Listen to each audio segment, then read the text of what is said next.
Greetings, people of Earth. My name is Rob Wieland. My pronouns are he, him, and I am an author, game designer, and a professional nerd. Tonight, I am the host of Theater of the Mind Players, your friendly, local, actual play show, or as Tawny likes to call it, The Flaps. No. I'm totally down with this. I'm going to make it happen.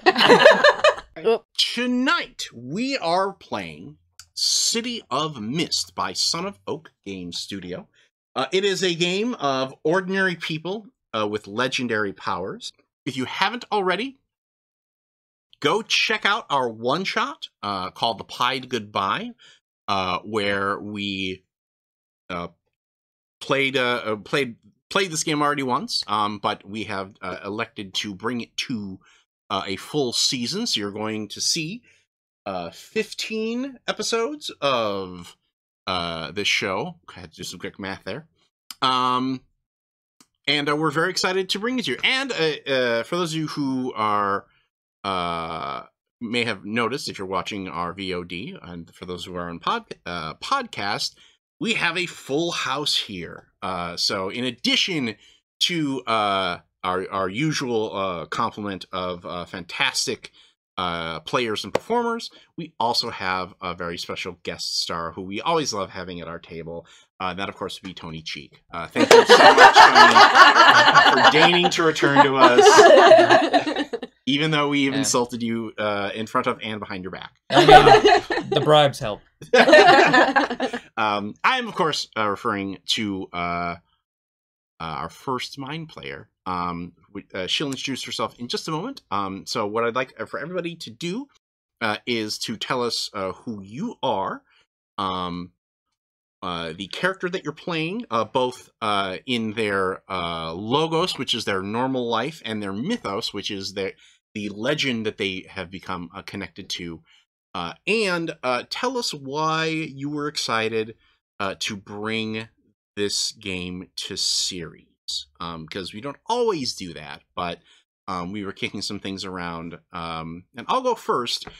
I will lay it all out on the table here. To remind myself of what happened, I went back and I listened to our one-shot, The Pied Goodbye, and it was really fun to listen to. I feel like we had a good mix of fun and drama, and while I enjoy all the games that we play, you don't necessarily always get that mix right away from that first game. And I thought that our City of Mist game really captured that. And I think that's because a lot of the players here are fans of mythology of various kinds, myself included. And it's really neat to play to those classic archetypes, but then twist them and spin them and sort of send them in their own direction. So when we decided to bring this one back relatively quickly, I was very excited to do that. So without further ado, let us introduce our very special guest, Mind Player.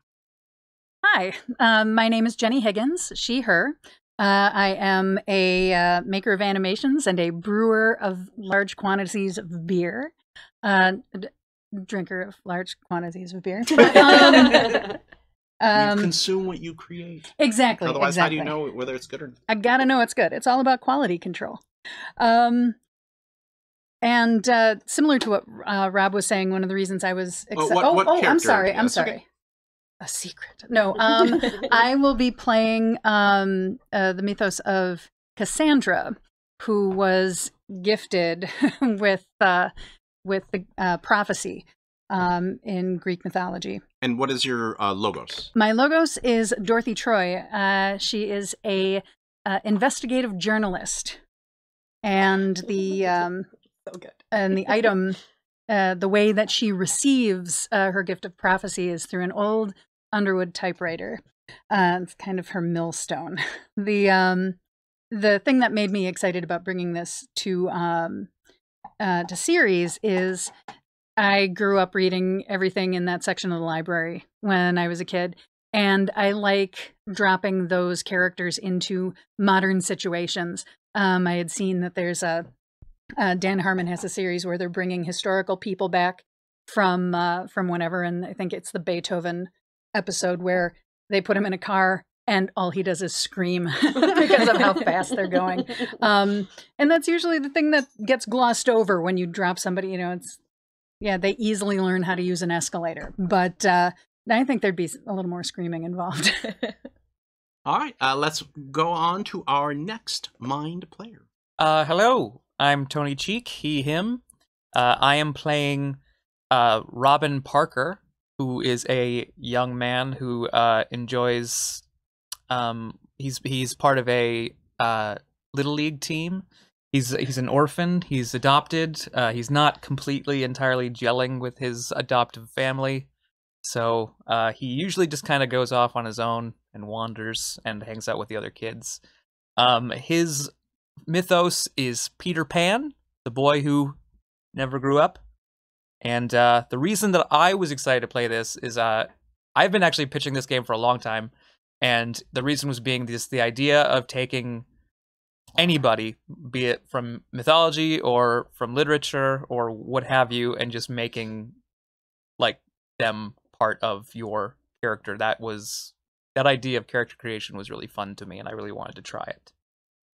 And did it work? Did you enjoy it? I playing Peter Pan is really fun, and the idea, I can't think of another game that I'd have this opportunity, which is great. Okay. Let's move on to our next mind player. Hi, everybody. My name is Jordan Fishburne, she, her. I am playing Vanessa Lake, who is a hoity-toity art photographer and has like a secret identity thing going on a la Banksy. And my mythos is the Loch Ness Monster, which I love. I really tried to brush up on my Scottish accent before this. It didn't go well. But it was in my heart. It's in my heart. I was really looking forward to this game and bringing it to season. One, because I just love mythology overall. I'm a big fan. But also watching the one-shot, The Pied Goodbye, was so funny. It was so cool looking. And I was like, I would really love to get in there. Which is why we're all now bunched in. Yes. But that's okay. I found when we were discussing bringing this to series, we did have a discussion of like, well, so do we replace Jordan with Jenny? What do we do? And I feel like that while we're here in studio, I feel like the energy is a lot better and easier to sustain than when we are, remote or something like that. And so because we have been going in and out of studio, let's take advantage of it while we are in studio and get as many people in here as possible to have fun. Let's move on to our next mind player. Hi, I am Sarah Babe, she, they. I'm a podcaster and general nerd of all trades. I am playing Haley Jones, whose mythos is Medusa, and I'm really excited to bring this game to series because I'm really excited to bring most games to series, and I just kind of like playing. I like the cards. I know that sounds kind of like a trivial reason to play a game, but it's so easy to just look at all the cards, and it's nice to just like throw that down. Into your sandwich. Yeah. I just like tactile things, and this is a very neat mechanic, and it's so cool. I like it. So, I like it. So to expand on what Sarah is talking about, for those of you who might not be familiar with City of Mist, to make a character, you make specific themes. Every character has 4 of them, and they're split between your mythos, which is the legendary stuff that you do, and your logos, which is your mundane life. And you can do a normal character sheet, but I happen to be provided by Son of Oak Game Studio with their character theme packs, which lets you do them separately. And I agree with Sarah. I think that it's very cool to like have them on separate cards so that we can just kind of flip through and look at the things that you need to use. So get those if you're able to, if you want to play this game. Though you can still print them out and cut them out if you want to. Yeah, like they're very useful. I would definitely recommend these. So let's move on to our next mind player. Hi, I'm Ethan Ixet Anderson. He, him. Briefly channeling his Brindlewood Bay And character. I'm playing Christopher Clauson, a police officer, and also a Santa. I think the main reason I'm excited to bring this series is more Christmas puns. Great. But really, by the time we get through this whole series, it will 'tis be the season. I actually thought that was going to be a pun when he went ho ho ho, but he just went ho ho ho Santa.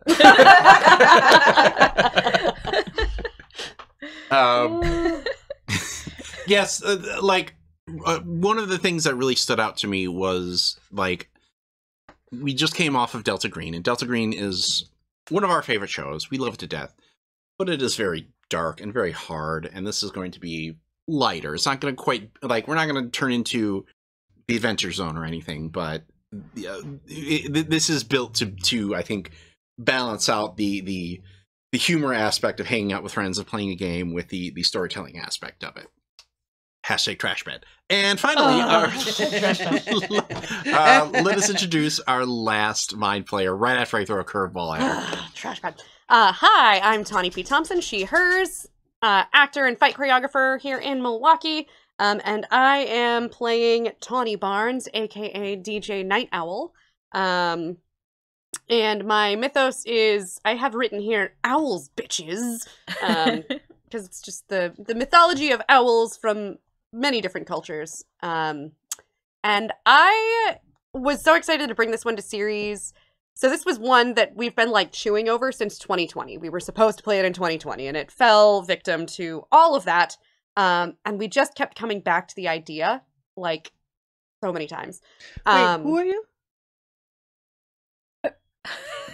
I see what you did there. Who?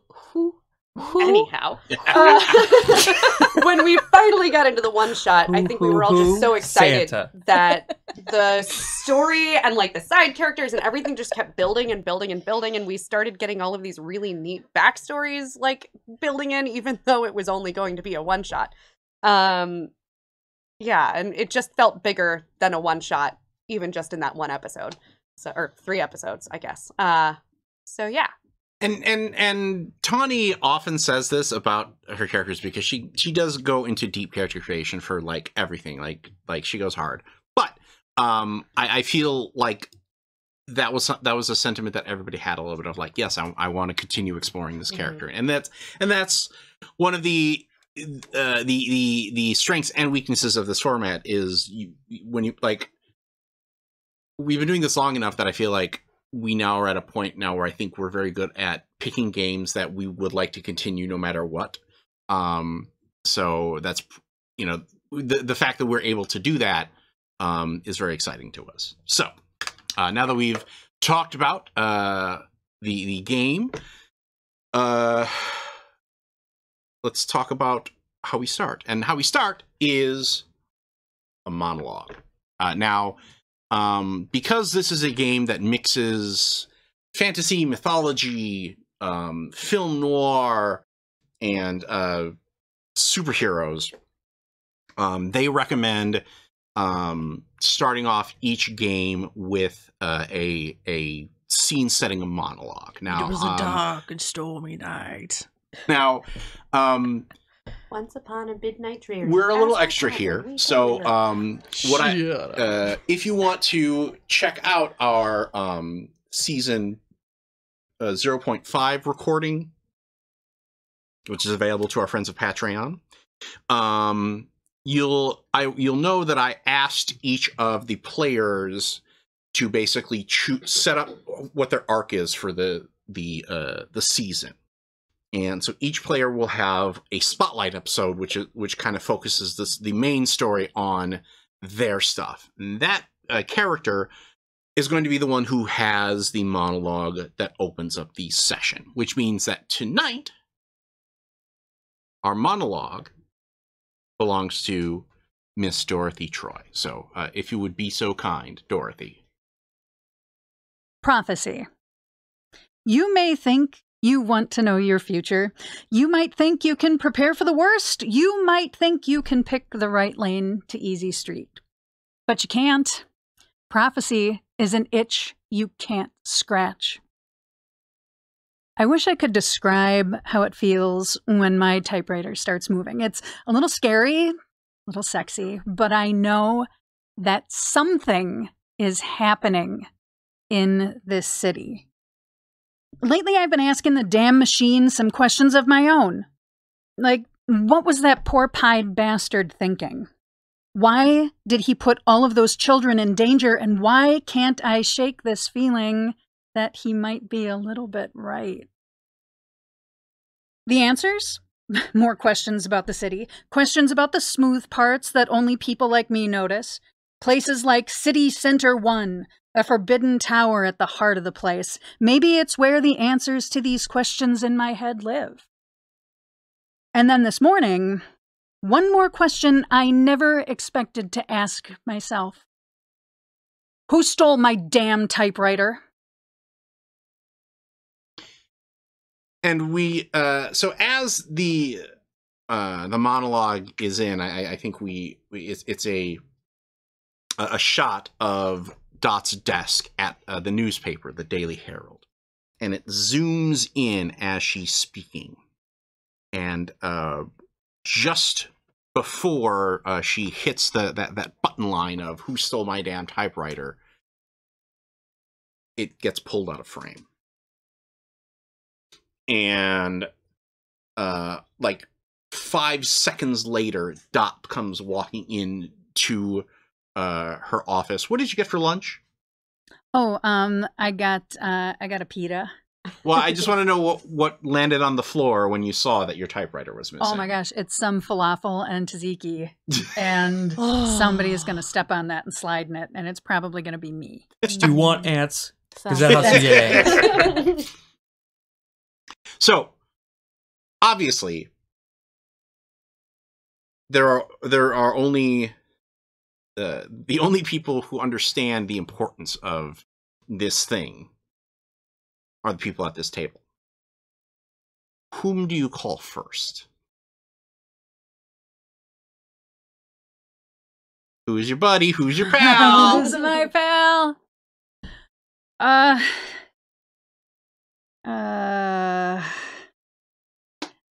My hands are sweaty and I'm having a hard time dialing. That finger keeps forward. Mom spaghetti. You accidentally dial Mom's spaghetti like 2 or 3 times. I'm like, quit calling! Unless you're gonna order. Hello, darling. What do you want to order? No, sorry. Yeah, no, wrong number. Prank caller. Click. It's a pretty good prank call. Yeah. I'm calling. Okay. Hello? Prank call. What's the name of your salon? Quaff. That's right. Bonjour. This is, bonjour. Thank you for calling Quaff. This is Brian. How can I help you? Oh my God, Brian. I need to is boss in? Bussin? No, is your the last boss name is the boss in? Is Ms. Jones in? I need to speak. Can I have? Can I please? Well, is this? May I ask what this is in regards to? This is okay. Imagine the biggest emergency you've ever seen, and like times it times 2. Please. So, well, I'm sorry. All of her dye appointments are done are full for the next 3 weeks. I think maybe. The only person who's going to die is you if you do not put her on this phone right now. Okay. Love you. Thank you. You're a peach, Bri. Crabby bitch on line 2. What? Crabby bitch on line 2. Did you get her name? May I ask who's calling? Dorothy Troy from the Herald. Crabby bit, and then he smartly clocks it off there. Dorothy Troy from the newspaper? It's Dorothy. Oh, I'm sorry. Yeah, no, I'll put you right through. No, I'm sorry. Thank you. Dorothy, sweetie, what's up? It's gone. You cut your hair off? No. I mean, I can fix it. That's no problem. Like, pixies are good. We can do pixies. You got the bone structure to fix. We can do this. It's fine. The Underwood, the typewriter. My typewriter's gone. It's gone. What? It's gone. My typewriter's gone. Who the fuck steals a typewriter? If I knew that. You wouldn't be calling me. Okay, yeah, all right. Okay. Good call. All right. Literal good call. Okay. How long has it been missing? Okay. I left 20 minutes. 20 minutes. I was gone. I went across the street. I'm never eating again. Okay. Not a good solution to this problem, sweetie. Oh my God. I'm sounding like an idiot. It's just gone. No, you're panicking. It's okay. Ready? Breathe in. 1, 2, 3. And breathe out. 1, 2, 3. Okay. What did you get for lunch? I went over to the pita place across the street and I got a falafel with tzatziki. You know, it's my favorite thing. So I thought I'd treat myself because things are actually going right around here for once. And I realized that even when things are going right, then I really should learn my damn lesson. Right. Breathe. Breathe nicer. Do you want me to come over there? I will come outside. Can you please pick me up? Yeah, of course. All right. No, wait, come in. Come in. I gotta look for clues. I'm gonna look for clues. We're I have to clean up this falafel. I'm gonna hang up now. Okay. Bring whiskey. Okay.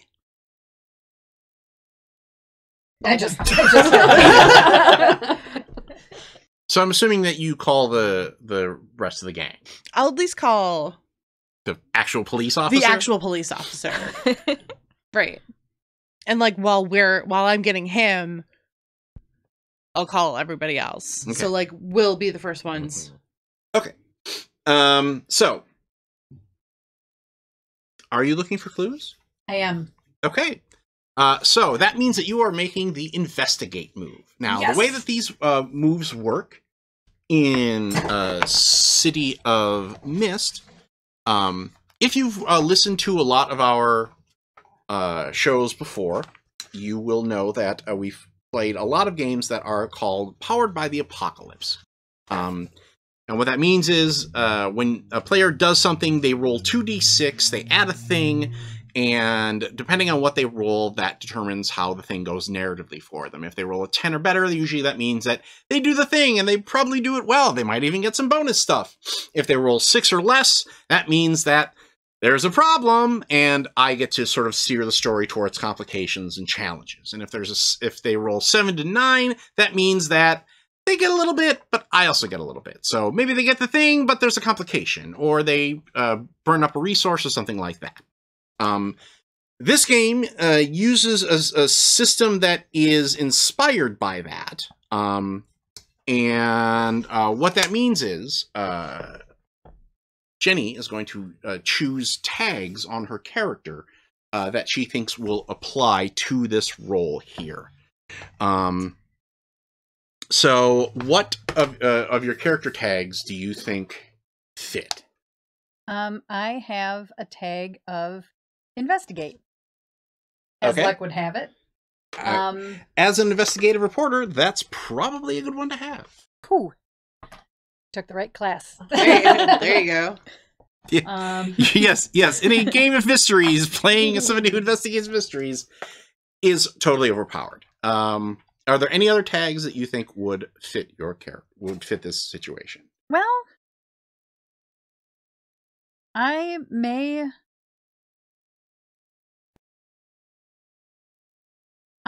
just try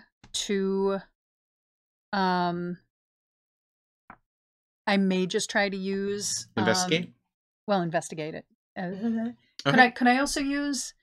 Well, if I get desperate, it might need to be split into two things because I might try and do psychometry without my focus item present. Ooh.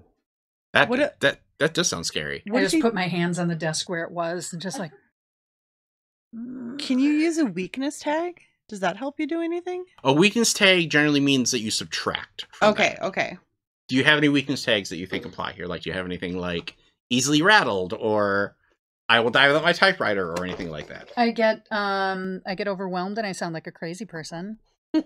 Or no comment, and I just I think that's from other people. That's more social stuff, so I think you're okay here. So your power is 1, so roll 2d6 and add 1 to the roll.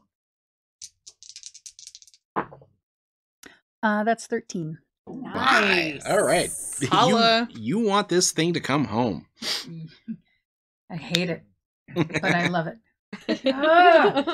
Okay, so that means that you get clues equal to your power rating, which is 1 clue.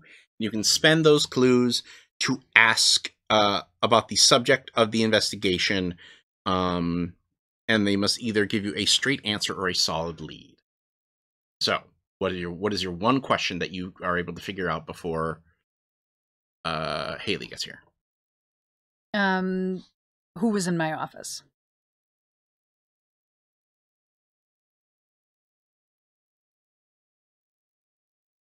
Now, the old school Dick GM would say the thief. Well, or I holler outside to Gary, who's in the bullpen. Gary, who is in my office.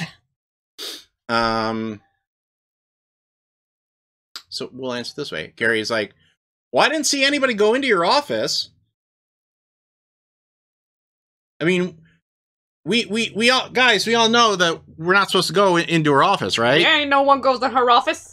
No, I mean, we've all seen what happens, right? We don't go into the office. We don't go into the office. Ain't good. Never go in the office. I mean, the janitor goes in the office. Yeah, the janitor. I've seen him a couple of times, taking out your trash and whatever. Yeah, whatever. I went into your office once, but you said I could go in there, so it's fine. And that's fine. That's fine. That's fine. I just, it's stuff. But ain't you locked the door? I always lock the door. What about the windows? Oh yeah. Well, the window is a 4-story drop down. Maybe it was Spider-Man. Yeah, maybe it was Spider-Man. Maybe it was Spider-Man. If that piece of shit climbed up and stole my typewriter. A little known rule about working for the Daily Herald is that you must have some kind of New York accent. It's one of the first things they look at on your resume. That's why it took me so long to get my own office. We call him a CV. I'm sorry. Maybe I need to speak your language. Has anybody come through this door? Because I'm going to kill him. I ain't seen no one. You seen no one? Janitor. And maybe Spider-Man. Maybe Spider-Man. Maybe Spider-Man. I ain't seen him. As everyone is begging off... Have we ever seen the janitor and Spider-Man in the same place at the same time? I am. Oh my god. We got a spider janitor! I back out of there and just shut the door and eat falafel off my floor. Well, at the door you hear your editor, Mr. Lockman. Okay, so is he a spider janitor or is he janitor man? He makes his own mops. I think it was a spider that was bitten by a janitor. What if Spider-Man bit the janitor? What if the janitor bit Spider-Man? I'm going to burn the building down. So, you shut the door and just kind of go, mother. Okay. And you bend down to scoop up your poor martyred falafel. And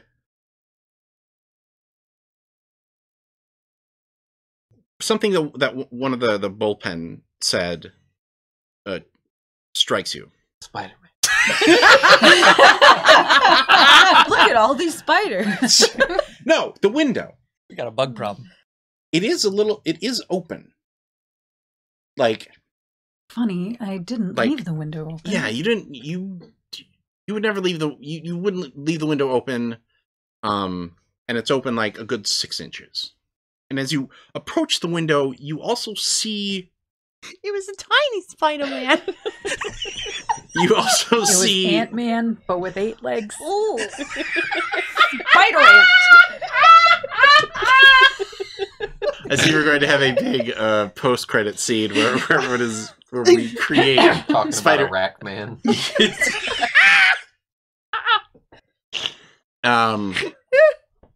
It was 2 tiny gnomes. It's about about 6 inches open, but there's also a weird shimmer that's catching the light. And as you approach, there's dust. Tinkerbell. Fairy dust. That's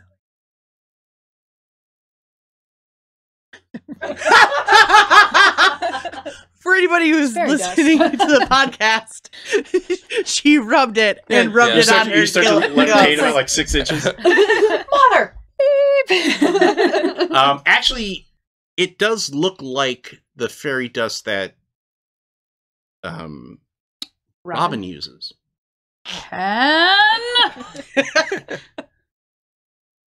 And there's a knock at your door. Then it's got to be just a prank. Come in. Oh my gosh, are you okay, sweetie?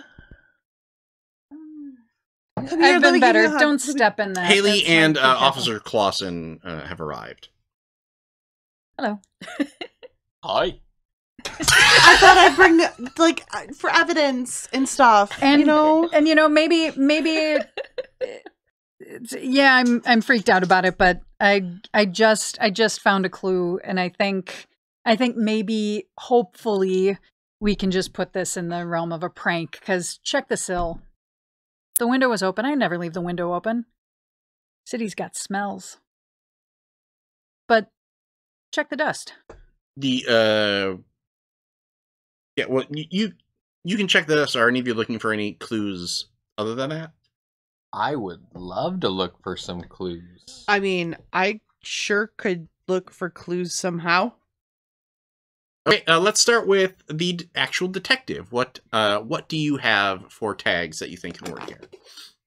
Gotta whip out his handy dandy notebook. I could go to my slaying crime in the city. Yep. And use my classic detective skills. That's 2. I thought slaying crime in the city was the name of the Oh, theme. yeah. Yeah. There's classic detective skills. And that might be it. Okay. Unless I want to go talk to some Utes. You don't want to go out there. So go ahead and roll 2d6 and add 1. Be a 6. All right, that's with the +1. Yep. Okay. I'm using the same dice I did last time, and God. they roll real bad. Yeah, you did though. I mean, that's not the best. No, commit to the bit. No. Yep. I appreciate how dedicated you are to sucking. Meanwhile, I have 11 dice out Well, in preparation. in preparation of sucking? I rolled pretty well last time around, lady.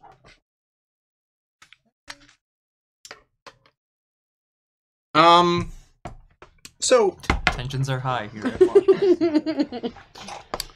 Detective Clauson, why aren't you on your best game this morning? Spider-Man. Did you poison Susie again? No. There was no Kringle at the local corner store. It was pretty good. Went to the classic donut shop. They were closed. The one you go to every morning. Are they closed for good or just temporarily? There was just a sign that said closed. Oh. Okay. So That's ominous. I think you have the status Hungry 1. Hungry one. I am a hungry one. But you do find another clue. Oh, you want me to tell you? Okay.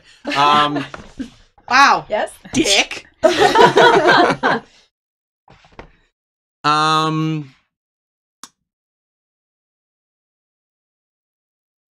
Someone has been rifling through her file cabinet because all of the drawers are locked except one.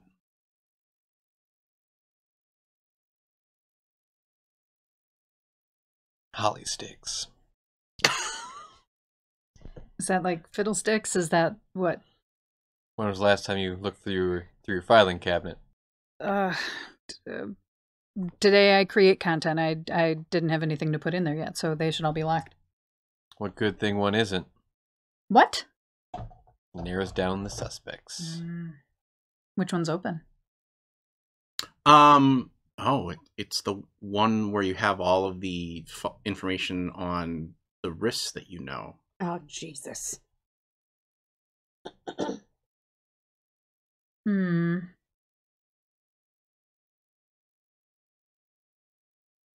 It's my Rifts file. Please tell me they're alphabetical. Please tell me they're alphabetical. In that drawer. Okay. And you have an index list of them? So we'll know which one's missing? Yeah, I've got everything scribbled on a pad. Some of those are just the formal sheets. Do you want me to check the list? I'll check it first, and then you can check it the second time. I can't. I give up. I'm going home. You notice that's not that far for you. You notice that there is one. You notice that there is one file missing. The file for Parker, Robin. You little sneak. I don't know. Huh. Tony and I definitely didn't have an email exchange this week. It was Spider-Man. Yeah, who happened to crawl through all your fairy dust, see?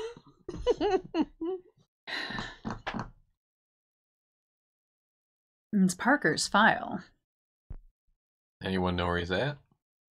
Cut to.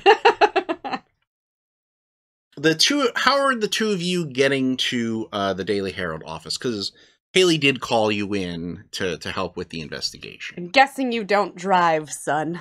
I don't. All right. I'm picking him up from the baseball park. That's what it's called. Are you still in your uniform? I am. Little League. What? Does Red's Herring sponsor your team? Yes, they do. Nice. Can I get any perks out of this? Do you guys get any sort of perks for being sponsored by some unrefrigerated fish product? All right. Is it fish you want? Well, I mean, we got fish if this is what you want. You're in the car, kid. Let's go. Well, what kind of car do you drive? It's a game of imagination. 97 Toyota Eclipse. It's a Pacer. As Tony quietly Volkswagen Googles Fox. owl-themed car. It's a Volkswagen Fox. Okay. Old, though. That was my first car. Yeah. Learned to drive stick shift on there. Oh, no, it's a VW thing. Why not a rabbit? Damn it. It's a rabbit. Yep. So the two of you are winding your way through the streets of the city. Are you talking? Is it an awkward car ride? Like what? I think I'm fiddling with the radio and she's getting really pissed off.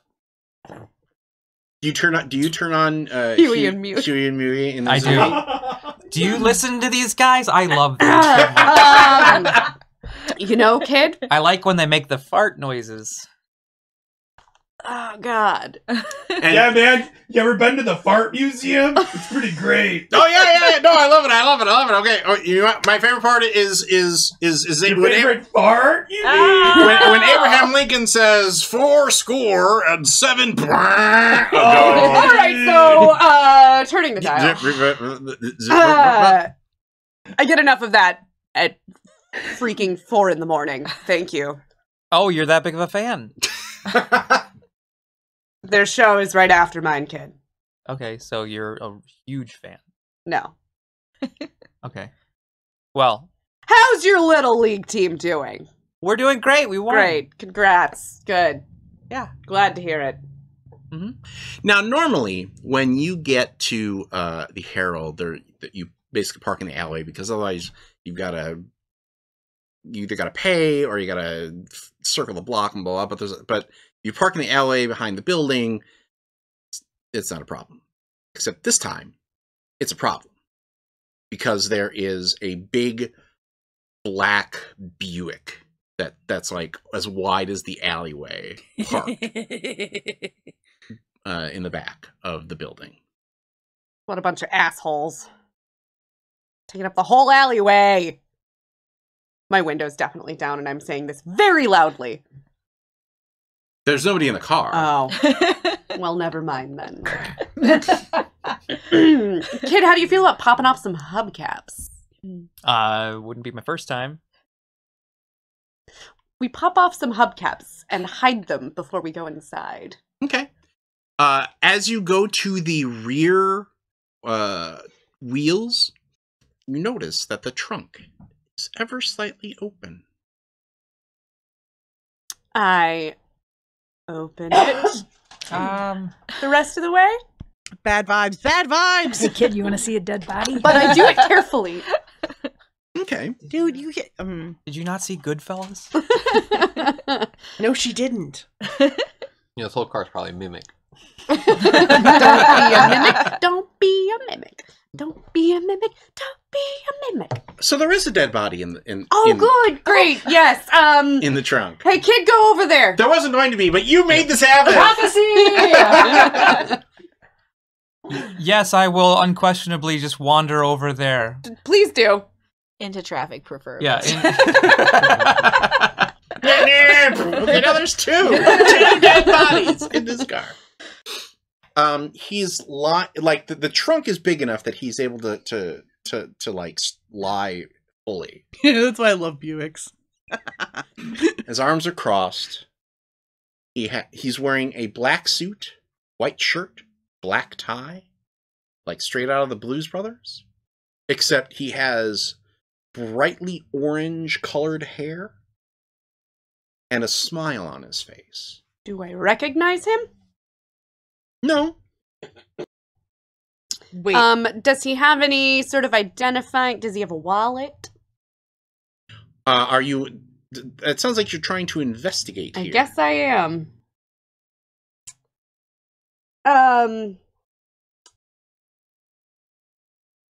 Necessity is the mother of invention. See in complete darkness. Is it dark in the alley? Right after lunch? No. Visceral sense of danger. I don't think I have anything that works. I'll give you that one. Okay. Ooh. Great. It is a dead body. Great. I suppose. Yeah, if a Visceral dead body sense of doesn't danger. fill you with a sense of danger, there's something enough, going fair on. enough. All right, so roll 2d6 and add 1. 11. Okay. So is the question that you're asking, does this guy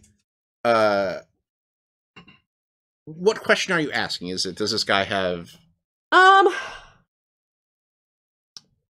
I guess I'm trying to figure out who he is. So does he have a wallet on him? I can find an ID, something like that. He does have a wallet. Uh-huh. And you pull up a driver's license. His name is Mr. Orange. Mr. Orange. His address is listed as City Center 1. Do I know where City Center 1 is? Oh yeah, it's the big building in the middle of the city. Oh. Like it is like the Empire State Building or the Sears Tower. Or so it's a Coit very Tower. nice suit, is what you're saying. Oh yeah. Okay. Well, except for the blood stains. Right. Yes, of course. And there, I'm assuming he was like shot a few times. Is this what I'm getting? No. Cut. Oh. Stabbed, maybe. Oh, good. Good. Great. Definitely not Spider-Man. Look around, close the trunk back up. Oh, there is something else in the wallet. Mm-hmm. It is a folded up piece of paper. And what Rob is on the folded up piece of paper? It looks like addresses and a name. What name? The Jolly Roger V. Jolly Roger V. I'm assuming that's a 5. You're the detective. Okay. I take pictures of everything that was in the wallet, and then I put it back. Do you have a camera? On my phone. Oh, okay. So I only have 2 of 4 hubcaps. What do you do you want me to continue or? Yeah, you look up at her as you got the second hubcap off, and she's futzing around with something in the trunk. Yeah. Nothing. And I close the trunk again.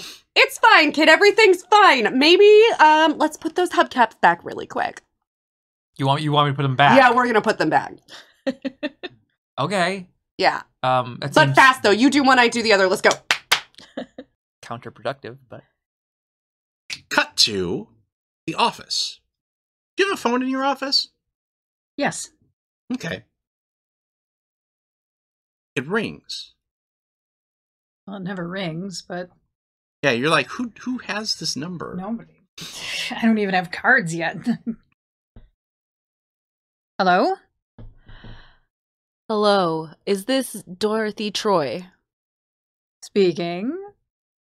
I have something of utmost importance to discuss with you in your little gang of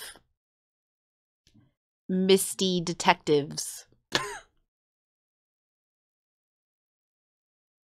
I'm going to guess that you're being so mysterious because you're in a place where you can't speak freely? No, I'm just naturally this way. For the cry, aye. Okay, what do you want? I've lost something of incredible value. Well, isn't that just the theme for the day? And I would really love some help getting it back because, well, I feel like you would have a little bit more appreciation for how important it is than our average detective on the street. Okay, do you want to meet or you want to give me details? I would love to meet. And I give them my address. Trying to think. It's hard. Do you... if you want to make an investigate roll, if you're successful, you can recognize the address. Oh, okay. Is it City Center 1? City Center 1. I got a big old 4 on that. Okay. I think your investigate tag is burned. You are too rattled by the Underwood being gone that you can't focus right now. That's like there's you feel like you should know that address, and it is just that. Those 3 notes from that one song that you remembered at like 2 a.m. that you cannot place for the life of you. Don't. I just got out of my head. I'm just trying to, as I'm trying to communicate this awful feeling, and I apparently did. It just... Anyway. It's in my head again. Thanks. What time? ASAP. ASAP. I got a couple of things I got to wrap up here first. And then give me like 2 hours. Sounds golden. See you then. Yep.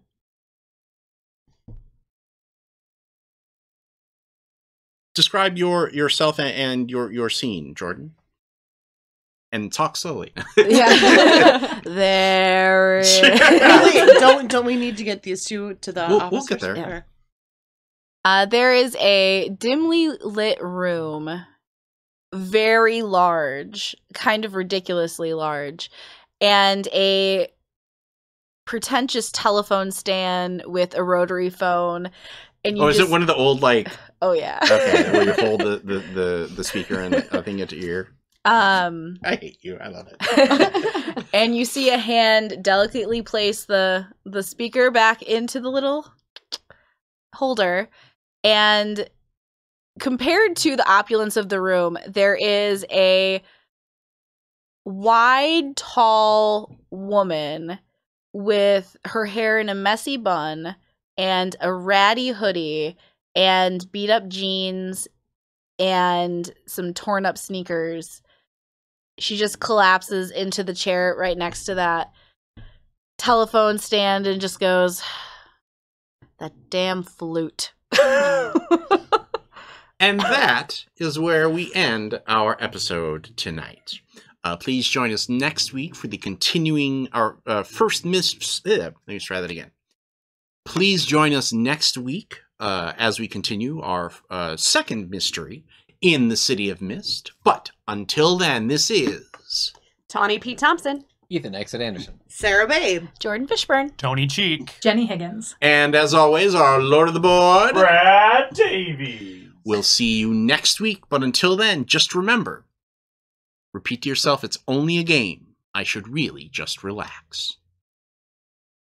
Congratulations, fellow human! You've reached the end of an exciting episode of Theater of the Mind Players. If you enjoyed our story, please like the video. If you want more games, subscribe to our channel.